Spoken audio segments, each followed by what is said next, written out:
सहारवक्षस्थलकौस्तुभश्रियं नमामि विष्णुं शिरसाश्चतुर्भुजं नीलाम्बुजश्यामलकोमलाङ्गं सीतासमारोपितवामभागं पाणौ महासायकचारुचापं नमामि रामं रघुवंशनाथम् अच्युतं केशवं रामनारायणं कृष्णदामोदरं वासुदेवं हरिं श्रीधरं माधवं गोपिका वल्लभं जानकीनायकं रामचंद्रं भजे। प्रेम से बोलिए श्री सत्यनारायण भगवान की जय। आज बहुत बड़ा भाग्य हम लोगों का है कि भगवान जी ने इस प्रकार का अवसर हमें प्रदान किया है। जब बहुत बड़ा भाग्य जेकर रहे ओके भगवान जी यह प्रकार का अवसर प्रदान करत है। मुंबई जैसे महानगर में एक छोटा सा घर अगर हो जाए तो जान लें कि बहुत बड़ा भाग्य बा, और भगवान जी की कृपा से आज आपको बहुत बड़ा घर मिला है। भगवान जी का स्मरण, ध्यान, पूजा, स्तुति सुख के समय में ही करने के लिए कहा गया है। जब अच्छा दिन आवे तो भगवान का ध्यान करे चाहिए। चलिए सारे लोग भगवान जी के चरणों में बारंबार विनती प्रार्थना करते हुए सत्यनारायण भगवान की दिव्य अमृतमयी कथा का श्रवण करें। पंडित जी मूल पारायण कर रहे हैं तो उनको प्रणाम कर लें सभी लोग। नमो ब्रह्मण्य देवाय गो ब्राह्मण हिताय च जगद्धिताय कृष्णाय गोविंदाय नमो नमः। वसुदेव सुतं देवं कंस चाणूरमर्दनं देवकी परमानंदं कृष्णं वंदे जगद्गुरुं। नारायणं नमस्कृत्य नरं चैव नरोत्तमं देवीं सरस्वतीं व्यासं ततो जयमुदीरयेत्। प्रेम से बोलिए श्री सत्यनारायण भगवान की जय। एक बार की बात है, ये कथा जो है द्वापर काल की समाप्ति के समय की कथा है। 88,000 ऋषि, सौनक आदि 88,000 ऋषि सूत जी महाराज के पास कथा सुनने के लिए आए। उन 88,000 ऋषियों ने सूत जी महाराज से पूछा कि हे महाराज, किसी व्रत या तपश्चर्या जिसके विषय में आप जानते हो हम लोगों को बताएं, जिससे यह मानव जीवन जिसका मूल उद्देश्य लक्ष्य मोक्ष पद निर्वाण कैवल्य मुक्ति की प्राप्ति का है वह सिद्ध हो जाए।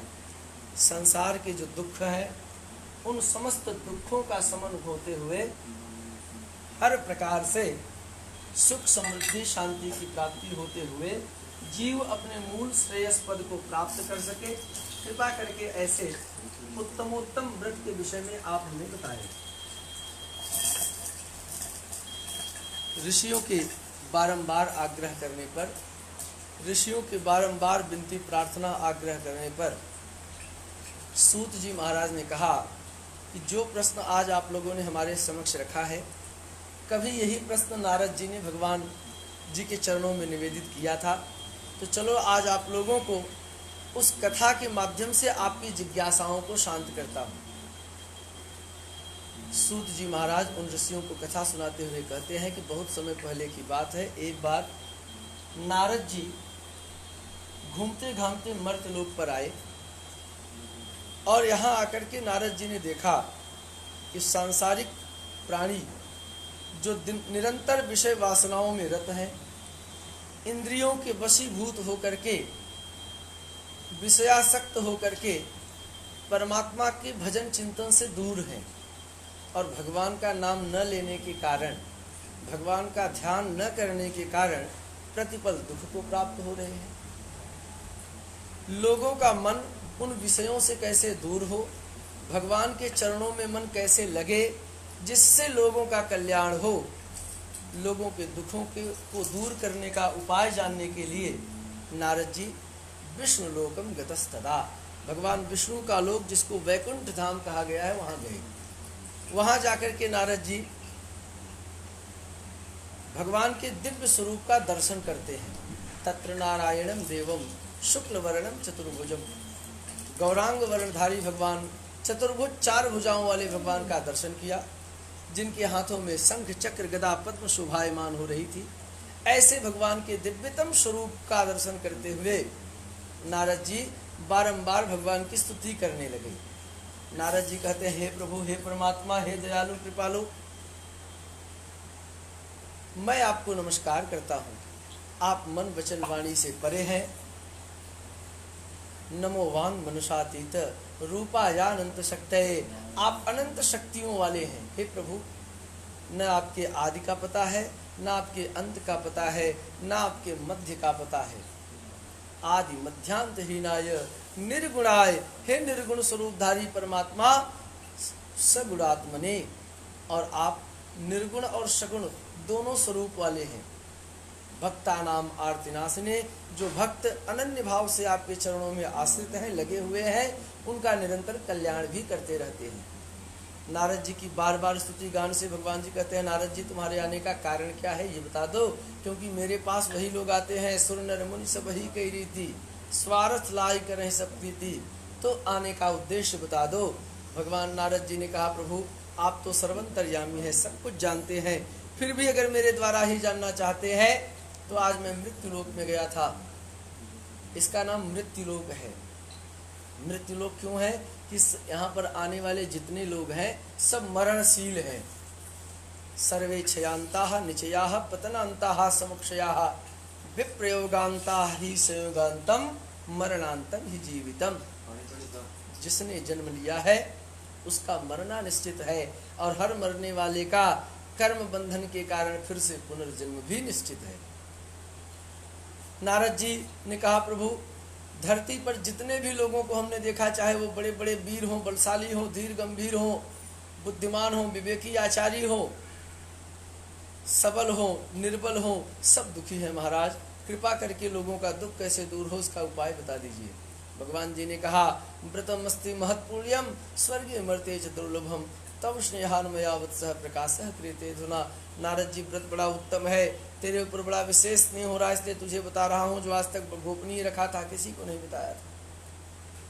यह सत्य व्रत बड़ा उत्तम व्रत है। अगर कोई व्यक्ति दृढ़ इच्छा शक्ति, संकल्प, आस्था, विश्वास, समर्पण, निष्ठा, लगन, तत्परता के साथ इस व्रत को कर ले तो कृत्वा सद्यः सुखम भूत्वा परत्रम मोक्षम वाप्नुयात्। जैसे ही करेगा सुख की अनुभूति करेगा, इस संसार के धन पुत्र स्त्री आदि सुखों को तो प्राप्त करेगा ही, अंत में परलोक में जाकर के सुखी रहेगा। भगवान की वाणी को सुनकर नारद जी ने कहा, किम फलम किम विधानम च कृतम केनैव तद्व्रतम तत्सर्वं विस्तरात् गूढ़े कदा कार्यम कृतम। प्रभु भगवान जी से नारद जी ने कहा, प्रभु इसका फल क्या है, विधान क्या है, किस प्रकार से व्रत को किया जाना चाहिए, सब कुछ हमें विस्तार से बताइए। भगवान ने कहा, दुख शोकादि शमनम धन धान्य प्रवर्धनम सौभाग्य संततिकरम सर्वत्र विजय प्रदम यस्मिन् कस्मिन् दिने मृत्यु श्रद्धा भक्ति समन्वितः। यह दुख और शोक का शमन करने वाला है, धन धान्य को बढ़ाने वाला है, सौभाग्य और संतति संतान देने वाला व्रत है, चतुर्दिक दिशाओं में विजय प्रदान कराने वाला यह व्रत। किसी भी दिन इस व्रत को किया जा सकता है, विशेष रूप से ये चैव निशामुखे सायंकालीन समयों में इस व्रत को करें। विप्राय ब्राह्मणों को बुलाकर आदर सहित दक्षिणादि दान से संतुष्ट करते हुए बंधु बांधवों के साथ सविधि भगवान जी की कथा करें। भगवान की कथा सुनने के पश्चात प्रसन्नता पूर्वक भगवान के प्रसाद को ग्रहण करें। इसके बाद नृत्य गीतादिकम चरेत, नाच गाने के में झूमते हुए भगवान की स्तुति गान करें। इसके बाद अगर कोई लोग दूर दराज से आए हैं, दूसरे घरों से आए हैं, तो अपने अपने घर को जाएं। जाते समय भी भगवान के उसी रूप लीला माधुर्य गुण चित्रण का मन में स्मरण ध्यान करते रहें। इस प्रकार से अगर कोई भगवान जी की कथा करता है तो निश्चित रूप से उसकी सकल कामनाएं सफलीभूत होंगी। कलयुग में इससे सरल दूसरा कोई उपाय नहीं है। पहला अध्याय भगवान जी के चरणों में परिपूर्ण हो रहा है। प्रेम से बोलिए श्री सत्यनारायण भगवान की जय। आप लोग चढ़ा दीजिए, बाकी लोग अंतिम में चढ़ाएंगे। बोलिए श्री सत्यनारायण भगवान की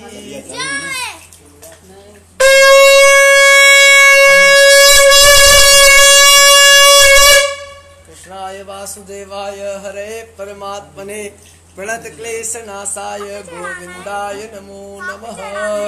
वसुदेव सुतं देवं कंस चाणूरमर्दनम देवकी परमानंदम।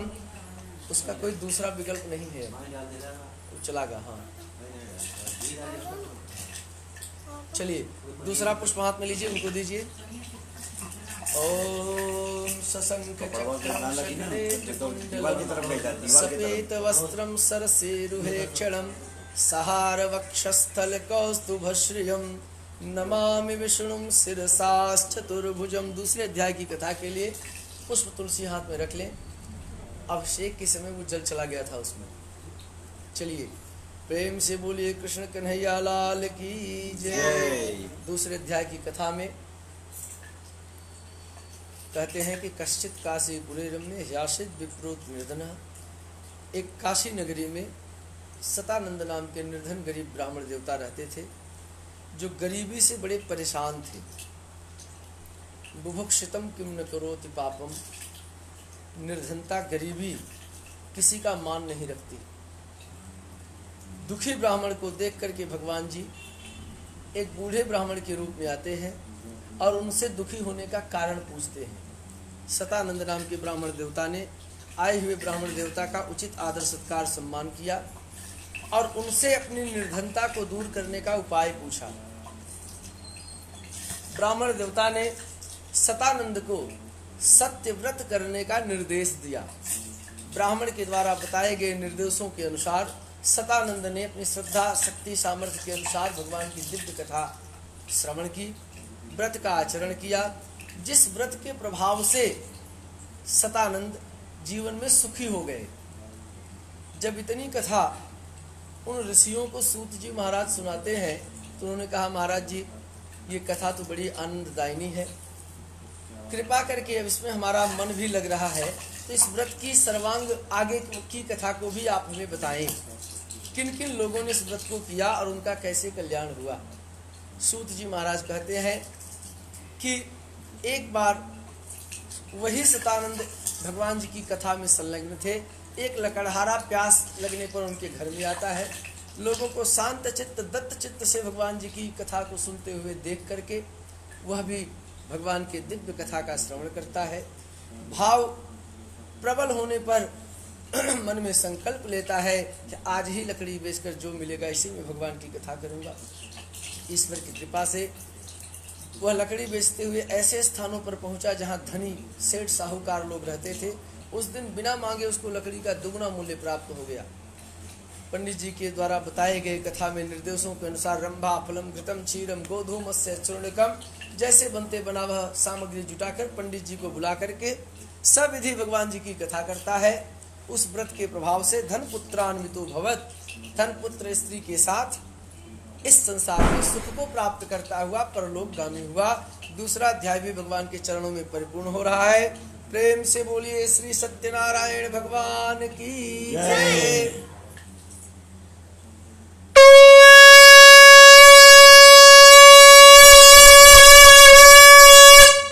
श्री कृष्ण गोविंद हरे मुरारे, हे नाथ नारायण वासुदेव, जिह्वे पिबस्वामृतमेतदेव, गोविंद दामोदर माधवेते, विक्रेत कामा किल गोपकन्या, मुरारि पादार्पित चित्तवृत्तिः, दध्यादिकं मोहवसादवोच, गोविंद दामोदर माधवेते।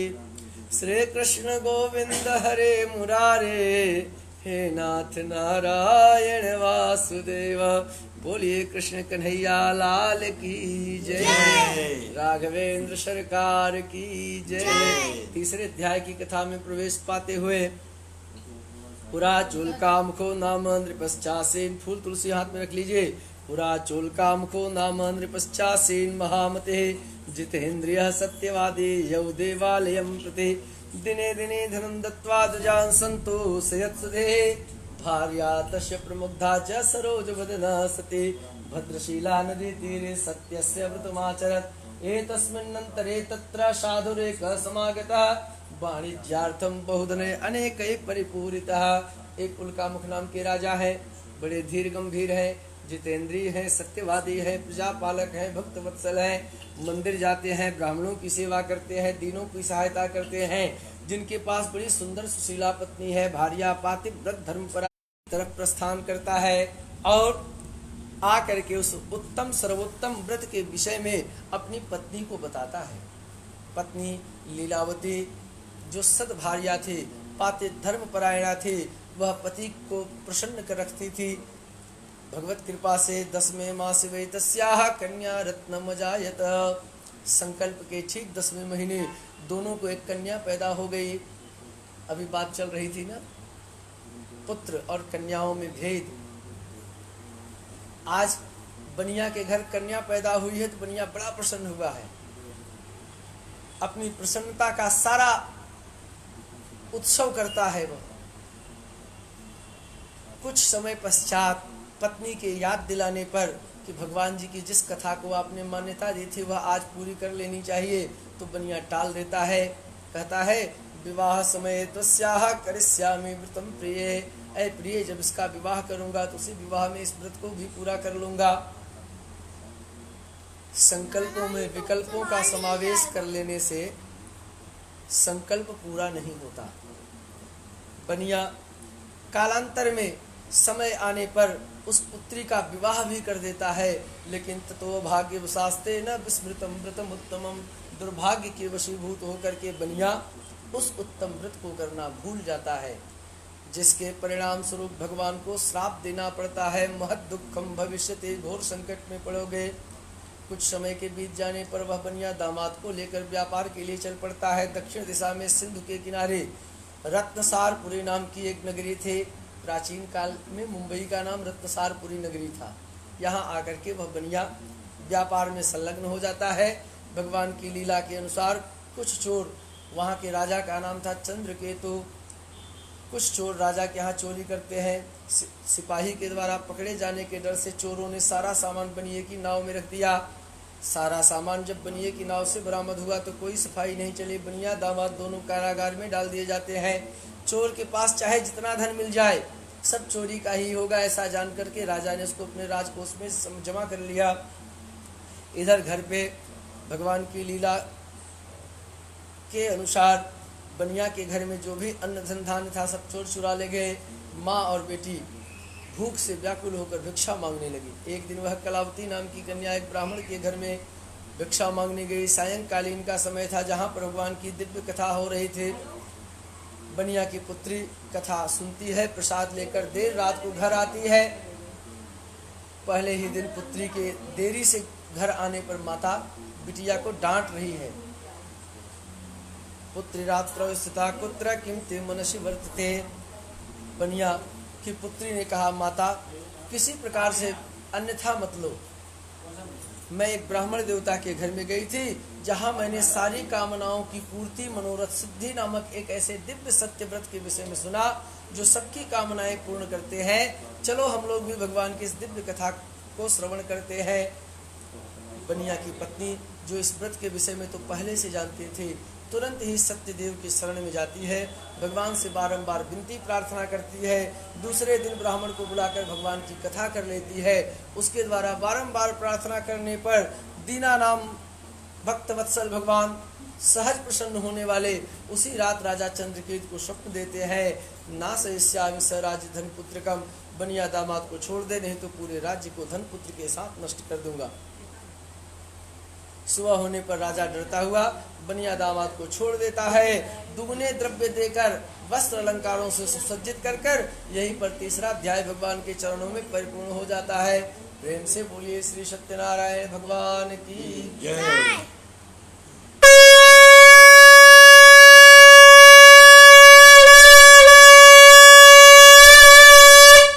श्री कृष्ण गोविंद हरे मुरारे, हे नाथ नारायण वासुदेव।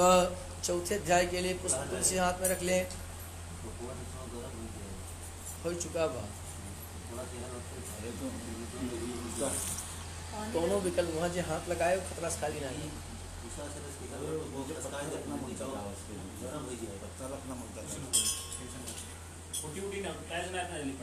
अरे लेकिन कुछ रहेगा तो देखो ना, पत्ता इसका कहाँ कुछ आइडिया।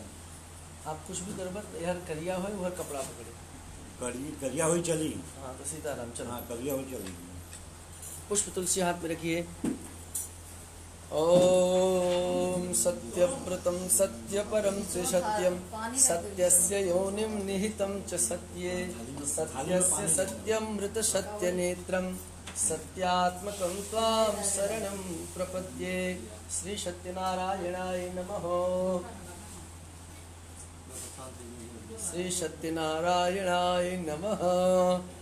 चलिए चौथे अध्याय में बनिया जैसे ही नगर की तरफ प्रस्थान करने के लिए तैयार है तो बनिया आज बड़ा प्रसन्न है और प्रसन्नता में वह लोगों को कुछ दान पुण्य भी कर रहा है। भगवान जी एक दंडी स्वामी का रूप धारण करते हुए पहुंचते हैं। ब्राह्मण को आया हुआ देख करके बनिया उनके हाथ में भी कुछ द्रव्य रख देता है, लेकिन जैसे ही भगवान कुछ द्रव्य लेकर आगे बढ़ते हैं उनके मन में एक भाव जागृत होता है कि बनिया जो आज बड़ा सरल दिखाई दे रहा है, दान प्रवृत्ति का दिखाई दे रहा है, क्या इसके केवल वर्तमान के तात्कालिक भाव हैं या यह परिवर्तित भाव है। ये जानने के लिए भगवान जी जिज्ञासा बस बनिया के पास पुनः फिर जाते हैं और एक प्रश्न करते हैं कि मस्तितो नौस्तितम, तेरी नाव में क्या है। बनिया ब्राह्मण देवता को अपमानित करते हुए बोलता है, कथम पृक्षसि भोदन्येन मुद्राम नेतुम कमक्षसि लता पत्रादिकम चैव वर्तते तरणौ मम, मेरी नाव में तो लता पत्र मात्र है। बनिया की निष्ठुर वाणी को सुनकर के दंडी महाराज जो भगवान जी आए हैं उन्होंने कहते हैं कि सत्यम भवतु ते वचः, तेरी बात सत्य हो जाए। बनिया नित्य क्रियाओं से निवृत्त होकर जैसे ही नाव की तरफ दृष्टि डालता है तो सोने चांदी की जगह सारे वस्तु लता पत्र में बदल गए होते हैं। बनिया नौका को देखकर मूर्छित हो जाता है। दामाद के द्वारा संज्ञान चेतना में लाने पर पुनः उसी ब्राह्मण देवता की शरण में जाकर बार बार भगवान से स्तुति करता है। तन्माया मोहिता सर्वे ब्रह्माद्यादिवंशः न जानन्ति गुणान् सर्वे तवश्चर्यामिदं प्रभो, मूढ़ो हम ताम कथम जाने मोहितस्तो मायया प्रसीद पूजयिष्यामि यथा भो विस्तरैः। बनिया बार बार भगवान से स्तुति करता है। भगवान ने कहा बोल ठीक है, क्या चाहिए तुझे। बनिया कहता है कृपा करके हमारी नाव को यथावत कर दीजिए। भगवान फिर से तथास्तु कह के अंतर्धान हो जाते हैं।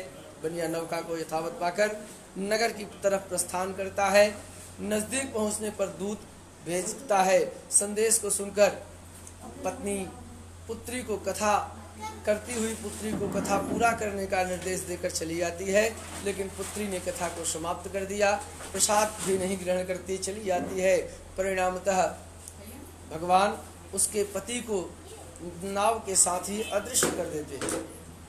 वहां पहुंचकर जब वो अपने पति का दर्शन नहीं करती तो रोने गाने विलाप करने लगती है। अपने पति की खड़ाओं को लेकर सती होने जा रही थी। बनिया बारंबार भगवान से स्तुति करता है, सिर पीट कर लोगों को बुलाकर कहता है कि सत्यनारायण की महिमा को कौन जान सकता है। मैं लोगों के सामने सम्मुख यह आह्वान करता हूँ कि अगर भगवान जी अब से भी मेरे दामाद को मेरे पास पहुँचा दे तो मैं सविधि घर चल के भगवान जी की कथा करूँगा। आकाशवाणी होती है कि तेरी पुत्री ने भगवान के प्रसाद का तिरस्कार किया है, अगर ये घर जाकर प्रसाद ग्रहण कर ले तो इसे इसका पति जरूर मिल जाएगा। बनिया की पुत्री दौड़ती हुई घर जाती है, प्रेम पूर्वक भगवान के प्रसाद को ग्रहण करके वापस आती है तो अपने पति को प्राप्त करती है।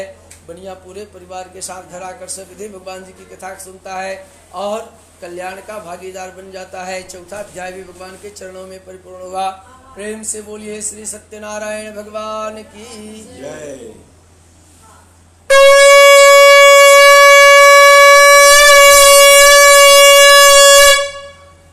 कृष्णाय वासुदेवाय हरे परमात्मने प्रणत क्लेशनाशाय गोविंदाय नमो नमः। पांचवें अध्याय के लिए अंतिम अध्याय के लिए तुलसी पुष्प हाथ में रख लीजिए। ओम सशंख चक्रम शकिरीट कुंडलम सपीत वस्त्रम शरसीरुहे क्षणम सहार वक्षस्थल कौस्तुभ श्रियं नमामि विष्णुं शिरसाश्चतुर्भुजं रजोजुषे जन्मनि सत्त्ववृत्तये स्थितौ प्रजानां प्रलये तमस्पृशे अजाय सर्गस्थितिनाश हेतवे त्रयीमयाय त्रिगुणात्मने नमः। 5वें अध्याय में एक अंगद ध्वज नाम के राजा है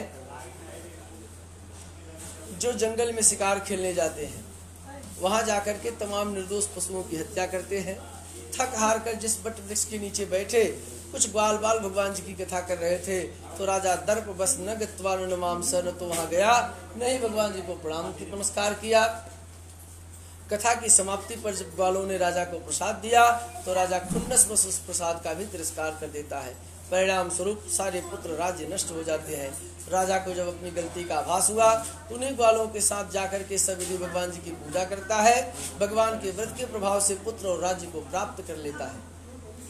जिन जिन लोगों ने भगवान जी की कथा की उनके दूसरे जन्म की कथा को कहते हुए सूत जी महाराज कहते हैं कि ब्राह्मण देवता सतानंदो महाप्राज्ञ सुदामा यभूत, सतानंद नाम के ब्राह्मण देवता सुदामा के रूप में जन्म पाते हैं। भगवान की भक्ति करके कल्याण के भागीदार बनते हैं। लक्काष्टवार बहो विल्लो गुह राजो बभूह, लकड़ी बेचने वाला लकड़हारा निषाद राज गुह राज होता है। जंगल में प्रभु श्री राम की सेवा सहायता करके सखा भाव में उसकी भी मुक्ति हो जाती है। राजा जो पुत्र प्राप्ति के लिए भद्रशिला नदी के किनारे कथा कर रहे थे वे भगवान रंगनाथ दशरथ होते हैं। रंगनाथ की पूजा करके ब्रह्म को पुत्र के रूप में प्राप्त करते हैं, उनका भी कल्याण हो जाता है। बनिया मोरक ध्वज नाम का राजा हुआ, भगवान की भक्ति करके उसका भी कल्याण हो गया। जो राजा गए थे ये वैवस्वत नाम के मनु हुए, समस्त भागवतादिक यज्ञों को करते हुए ये भी भगवत धाम को प्राप्त हुए। और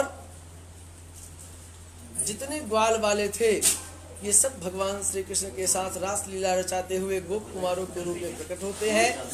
भूत्वा गोपाश्चते सर्वे ब्रजमंडलवासिनः निहत्य राक्षसान् सर्वान् गोलोकं तु तदा ययुः, सारे राक्षसों का संहार करते हुए ये भी भगवान के गोलोक धाम के वासी हुए। और जान लीजिए तब से लेकर आज तक हम सारे लोगों को लेते हुए जितने सारे लोगों ने भगवान की इस कथा में मन को लगाया है, स्मरण ध्यान किया है, जरूर परमात्मा उन्हें अपने चरणों में शरण देंगे। इस विश्वास के साथ आज की ये कथा दिव्य कथा भगवान के चरणों में परिपूर्ण होती है।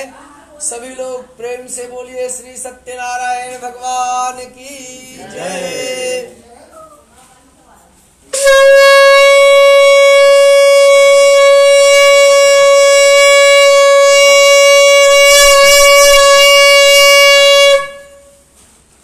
नमोऽस्त्वनन्ताय सहस्रमूर्तये सहस्रपादाक्ष शिरोरुबाहवे सहस्रनाम्नि पुरुषाय शाश्वते सहस्रकोटि युगधारिणे नमः। प्रेम से बोलिए श्री सत्यनारायण भगवान की जय। सत्यव्रतं सत्यपरं त्रिसत्यं सत्यस्य योनिं निहितं च सत्ये सत्यस्य सत्यमृत सत्यनेत्रं सत्यात्मकं त्वां शरणं प्रपद्ये। बोलिए कृष्ण कन्हैया लाल की जय हो, राघवेंद्र सरकार की जय।